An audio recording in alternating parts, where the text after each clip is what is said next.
Let's talk about the number one cause of hypertension. Now, hypertension is classified in two different categories. One is primary or essential hypertension, and then you have secondary hypertension, which mainly comes from a kidney disease or maybe a tumor, etc. But the vast majority, 95% of hypertension is called essential or primary, which basically means unknown cause.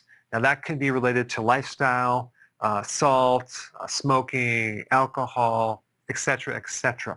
But if you dive into research on this, which I'm going to put some links down below, there's a lot of data that points to having too much insulin, as in hyperinsulinemia. Now, with a hyperinsulin state, too much insulin, you're always going to have insulin resistance as well.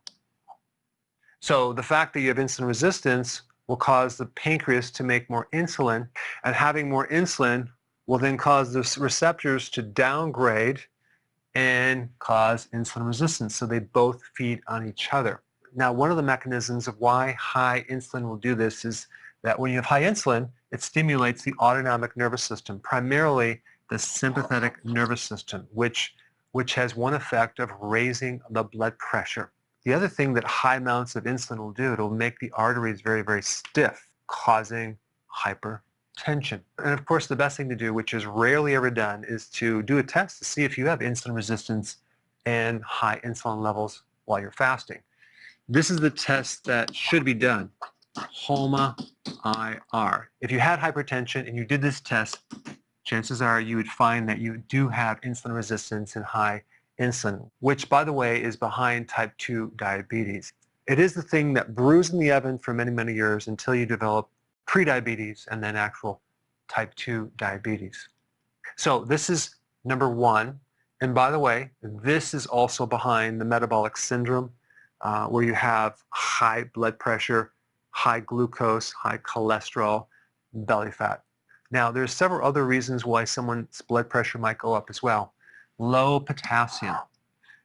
But here's the thing, if you have too much insulin and insulin resistance, you're going to end up with low potassium because you need normal functioning insulin to be able to absorb potassium. And the other reason why this is a common cause is because we need so much of it dietarily. We need 4,700 milligrams every single day.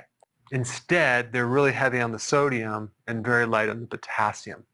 But for a lot of people, they'll just increase their potassium level, they'll supplement it, and all of a sudden, their blood pressure comes down. So this is a really common cause too that can be aggravated by this right here.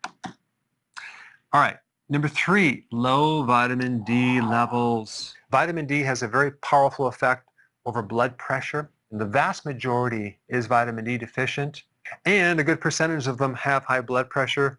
Will show there's a correlation, but there's been a lot of studies, and I'm going to put some down below, that show that when you take vitamin D, your blood pressure comes down. And I would recommend, if you have hypertension, to take at least 20,000 IUs, maybe even more, to help you with your blood pressure. And sometimes it takes a couple days before you see the results, but you can test yourself before and after. Number four, low magnesium.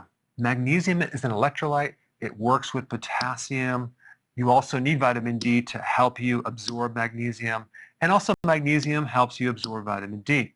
And it just so happens that magnesium is in the same foods that you would eat with potassium. But magnesium is a relaxer of your blood vessels. And if you don't have enough magnesium, things tend to stay stiff and your pressure will go up.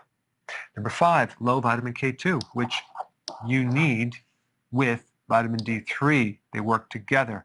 Vitamin K2 helps to keep the calcium out of the arteries where it should not be. And so if you are deficient in vitamin K2, you could potentially build up more calcium in the arteries, and that can make things very, very stiff. And this comes from fatty foods. So if you're on a low-fat diet, you're going to be deficient in vitamin K2. Also, if you're on a statin drug, which blocks cholesterol, that can inhibit this as well as this right here. And also statin drugs increase your risk of getting this right here. So if you're new to my channel and you're not familiar with healthy keto and intermittent fasting, I put a link down below for more information to help you with this right here.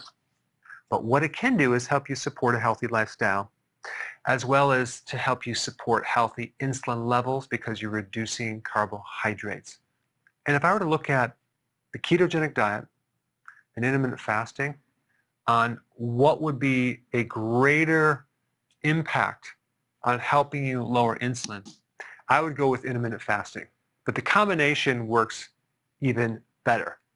And one last point, this information is not meant to replace your medical care. Don't stop taking medication unless you check with your doctor first.